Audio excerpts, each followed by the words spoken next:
पिंपळगावसारख्या छोट्या गावातून आलेली वंदना पुण्यातील एका मोठ्या आणि प्रसिद्ध कॉलेजमध्ये बी.ए. करण्यासाठी आली होती. घरातून निघताना आईने तिला सांगितलं होतं, "वंदना, अभ्यास चांगला कर. इथे कुणाशी जास्त गाठभेट ठेवू नको आणि आपलं लक्ष फक्त अभ्यासावर ठेव." वंदनाही तेव्हा मान हलवत होकार दिला होता. पण मनाच्या कुठेतरी तिला माहिती होतं, कॉलेजचं जीवन काहीतरी वेगळंच असतं. पहिल्या दिवशी ती हलक्या गुलाबी पंजाबी ड्रेसमध्ये कॉलेजात पोहोचली. विशाल कॅम्पस, गजबजलेले कॉरिडॉर, कॅन्टीनमधला गोंधळ आणि वर्गात पसरलेली गडबड हे सगळं पाहून तिच्या मनात भीती आणि उत्सुकता दोन्ही दाटून आली. तितक्याच वर्गात एक उंच, गोरा, सडपातळ मुलगा आला. हातात नोटबुक, चेहऱ्यावर आत्मविश्वास, हास्य. "हाय, मी आदित्य." तो बाजूच्या बाकावर बसताना म्हणाला. वंदनाने थोडं लाजून उत्तर दिलं, "मी वंदना." त्याच क्षणी तिच्या मनात काहीतरी वेगळं हलकं गुलकं झालं. पहिल्या आठवड्यातच आदित्य आणि वंदनाची चांगली ओळख झाली. तो वर्गात खूप हुशार पण तितकाच मस्तीखोर. ती शांत, अभ्यासू पण हसऱ्या स्वभावाची. दुपारच्या सुट्टीत आदित्य तिला कॅन्टीनमध्ये घेऊन जायचा. "तुला समोसा खायला आवडतो का?"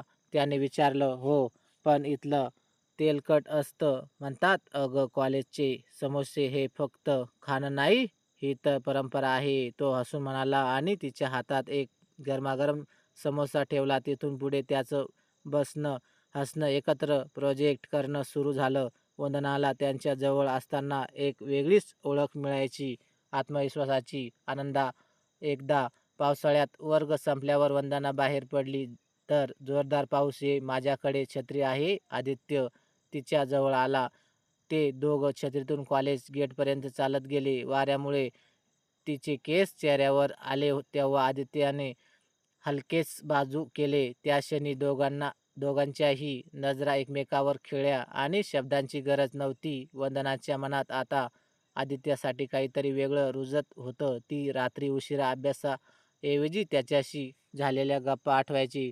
त्याचा हसू, त्याचा आवाज, पण एक भीती होती. "तोही मला आवडतो का, की फक्त मित्र मानतो?" एका दिवशी कॉलेजमध्ये अफवा पसरली, आदित्य आणि नेहा त्यांची वर्गमैत्रीण एकत्र आहेच. वंदनाचं मन तुटलं. तिने आदित्यपासून थोडं अंतर ठेवलं. काही दिवसांनी आदित्य स्वतः तिच्याकडे आला.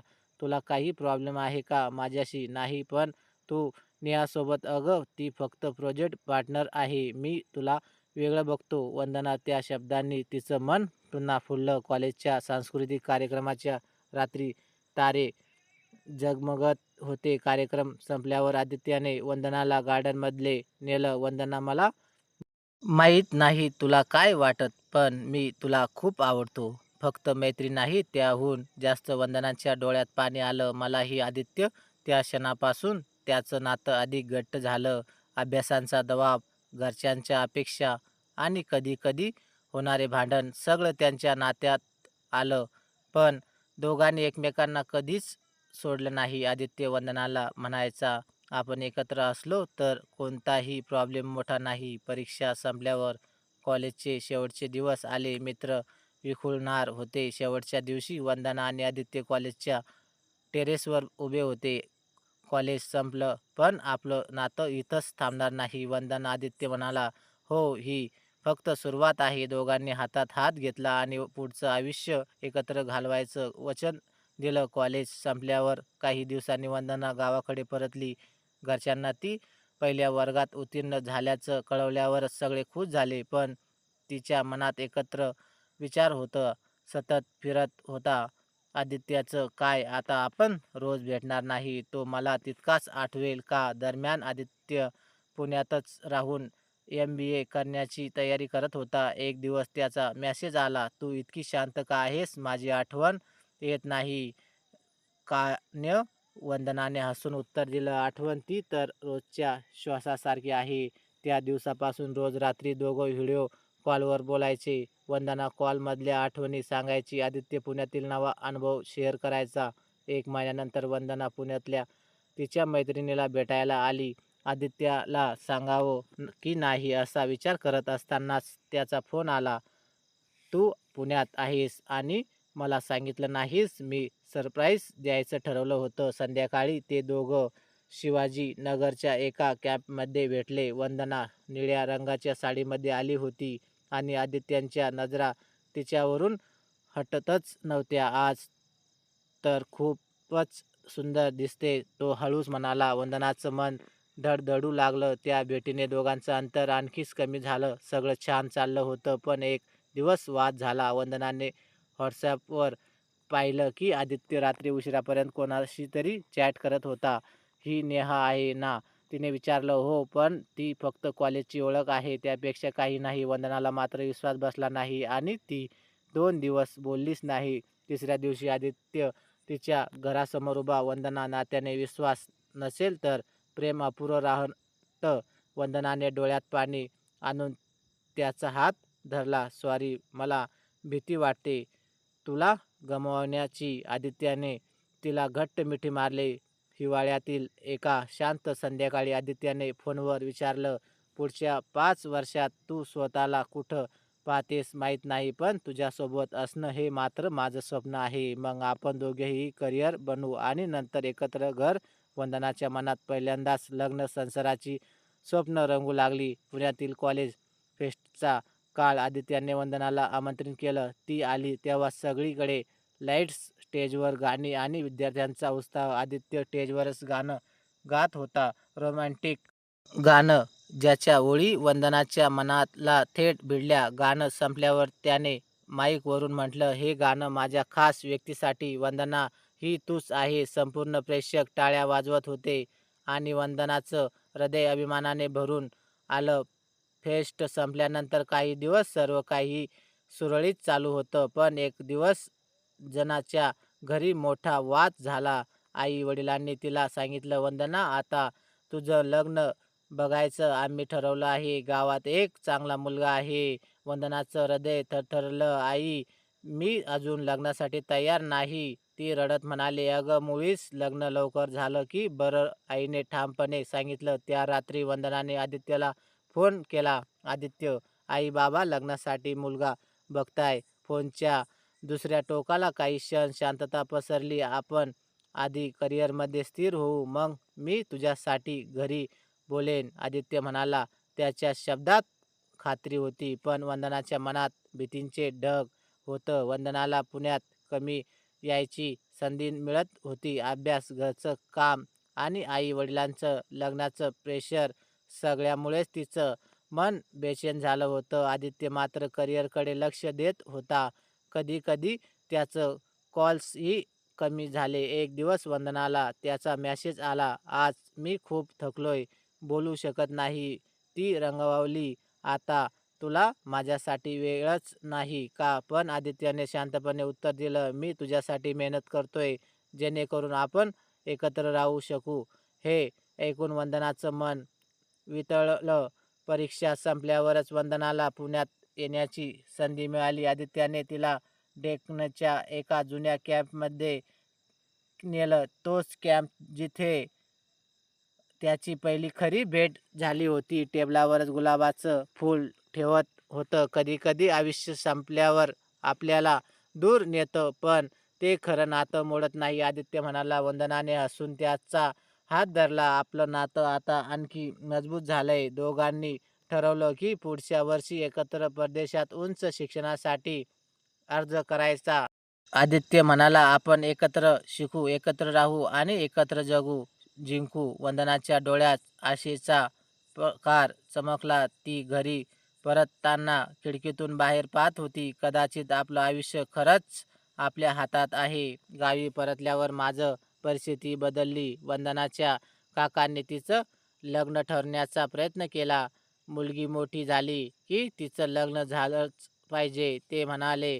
वंदनाने ठामपणे सांगितलं, माझं लग्न मी ठरवेन आणि आधी माझं शिक्षण पूर्ण करेन. आईने रागाने तिला पाहिलं, पण बाबांच्या चेहऱ्यावर हलकं हसू आलं. त्यांना मुलीच्या निर्धाराचा अभिमान वाटत होता. वंदना आणि आदित्य आता त्यांच्या स्वप्नासाठी लढणार होते.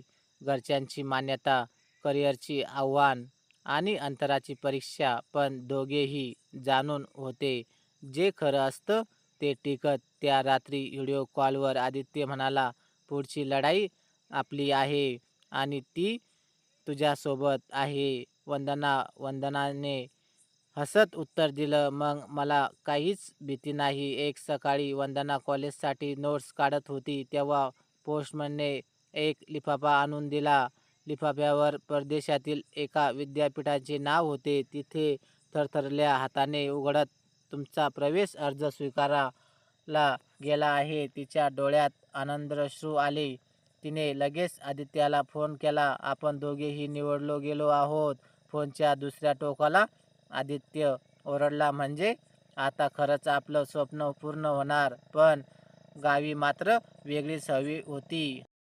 काकांना कळवल्यावरच ते चिडले. परदेश मुलीला परदेशात पाठवायचं म्हणजे नाव खराब करणं. आई थोडी गोंधळली, पण वंदना ठाम होती, "माझं आयुष्य माझं आहे. मी शिक्षण घेणार." बाबा शांत होते, पण नंतर त्यांनी हळूच म्हटलं, "जा वंदना, पण स्वतःला सिद्ध करून दाखव." परदेशात जाण्यापूर्वी कॉलेजचा शेवटचा फेस्ट होता. आदित्याने वंदनासाठी खास एक छोटा व्हिडिओ तयार केला. त्याच्या सगळ्या आठवणी, कॅफे, पावसातली चाल, लायब्ररीतील हसणं. फेस्टच्या शेवटी तो व्हिडिओ स्क्रीनवर लागला आणि वंदनाचे डोळे पाणावले. आपली कहाणी इथं थांबत नाही, आदित्य स्टेजवरून म्हणाला. तर ती आता खरी सुरू होते. वंदना परदेशासाठी निघण्याचा दिवस आला. गावातील बसस्टँडवर आई, बाबा आणि काही मित्र जमा झाले होते. आदित्य पुण्यातूनच थेट आला. दोघेही काही बोलू शकले नव्हते. फक्त नजरेतूनच सगळं सांगत होते. जात जाता आदित्याने तिच्या हातात एक छोटं पॅकेट दिलं. "फक्त जेव्हा मला खूप मिस करशील तेव्हा उघड." वंदनाने ते घट्ट धरून गाडीत पाऊल ठेवलं. परदेशात पोहोचल्यावर सगळं नवीन, भाषा, हवामान, लोक, पण वंदनाने स्वतःला झोकून दिलं. अभ्यासात लक्ष, पण रात्री आदित्याशी कॉलेजवरच बोलणं कायम. एका संध्याकाळी तिने ते पॅकेट उघडलं. आत एक छोटं लॉकेट आणि फोटो होता. त्यावर लिहिलं होतं, "हे फक्त आठवण नाही, ही माझी वचनबद्धता आहे." त्या क्षणी वंदनाला जाणवलं, अंतर कितीही असलं तरी मन जवळ असतात. परदेशात आल्यावर पहिल्या काही दिवसातच वंदनाला जाणवलं की इथलं शिक्षण, जीवनशैली सगळं कठीण आहे. लायब्ररीत रात्री उशिरापर्यंत बसून असाइनमेंट करणं, पार्ट टाइम जॉब आणि घरचं स्वयंपाक सगळं तिच्या खांद्यावर आलं. एक दिवस तिने आदित्याला व्हिडिओ कॉल केला, "मला इथं काही जमते नाही. सगळं नवीन, सगळं अवघड." आदित्याने शांतपणे उत्तर दिलं, "तुला आठवतं का तू गावात ठामपणे काकांना उत्तर दिलंस, तसंच इथलीही ठाम राहा. मी आहे ना तुझ्यासोबत." त्या शब्दांनी वंदनाला पुन्हा बळ मिळाला. काही आठवड्यांनी आदित्याच्या सोशल मीडियावर एका मुलीसोबतचे फोटो दिसले. ती परदेशातील विद्यार्थिनी होती आणि त्याचे खूप कमेंट वंदनाच्या नजरेत आले. वंदनाचं मन दुखावत तिने मेसेज केला, "आदित्य ही कोण? फक्त माझ्या प्रोजेक्ट टीममधली आहे." तो म्हणाला, पण तिच्या मनातील अंकेची बीज रोवत गेले होतं. व्यक्त वेळापत्रक, टाईम डिफरन्स आणि मनातील गैरसमज सगळ्यामुळे त्यांच्या कॉल्स कमी झाले. आदित्य कधी कधी ऑनलाईन असूनही वंदनाला मेसेज करत नसे. ती रात्री उशिरा फोनकडे बघत राहायची आणि विचार करायची, आपलं नातं हळूहळू संपायत का? एक दिवस वंदनाचे धाडस करून थेट त्या मुलीला मेसेज केला, "तू आणि आदित्य?" ती मुलगी आश्चर्यचकित झाली, "अरे नाही, तो तर सतत तुझ्याबद्दल बोलतो. तुला फोटो तर लॅपटॉपच्या वॉलपेपरवरच ठेवला आहे." वंदनाच्या डोळ्यात पाणी आलं. गैरसमज फक्त तिच्या मनाने निर्माण केले होते. त्याच रात्री वंदनाने आदित्याला कॉल केला, "सॉरी, मी चुकलं. समजले, तू खूपच माझ्यासाठी आहेस." आदित्य हसला, "आपलं नातं हे विश्वासावर उभं आहे." वंदना पुढच्या वेळी शंका आली तर आधी मला विचार. दोघेही पुन्हा आधीसारखे असले. बोलणे जणू काही अंतराची धुके हटली होती आणि पुन्हा प्रेमाचे सूर्य उगवला होता. भाग 31. अनपेक्षित वादळ. एका रात्री वंदना लायब्ररीत अभ्यास करत होती, तेव्हा तिला गावाहून आईचा फोन आला, "वंदना, माझ्या बाबांना स्ट्रोक आला आहे हॉस्पिटलमध्ये आहे. तिच्या हातून पेन पडला, डोळ्यात पाणी येत होतं, पण तिने स्वतःला सावरलं. आदित्याला फोन करताच तो म्हणाला, "तू ताबडतोब परत ये, मी सगळं अरेंज करतो." 2 दिवसात ती भारतात पोहोचली. बाबा अजून हॉस्पिटलमध्ये होते. पैशांची अडचण होती. आदित्याने न सांगता त्याच्या सिव्हिल अकाउंटमधून काही रक्कम मदतीसाठी दिली. "तू इतकं का केलंस?" वंदना विचारत होती. "कारण तर मैत्रिणींनो आणि मित्रांनो, तुम्हाला कथा कशी वाटली? कमेंट बॉक्समध्ये नक्की कळवा आणि व्हिडिओ आवडला असेल तर व्हिडिओला लाईक आणि शेअर करा आणि अशाच नवनवीन कथा दररोज न चुकता ऐकण्याकरिता आमच्या चॅनलला सबस्क्राईब नक्कीच करा. धन्यवाद.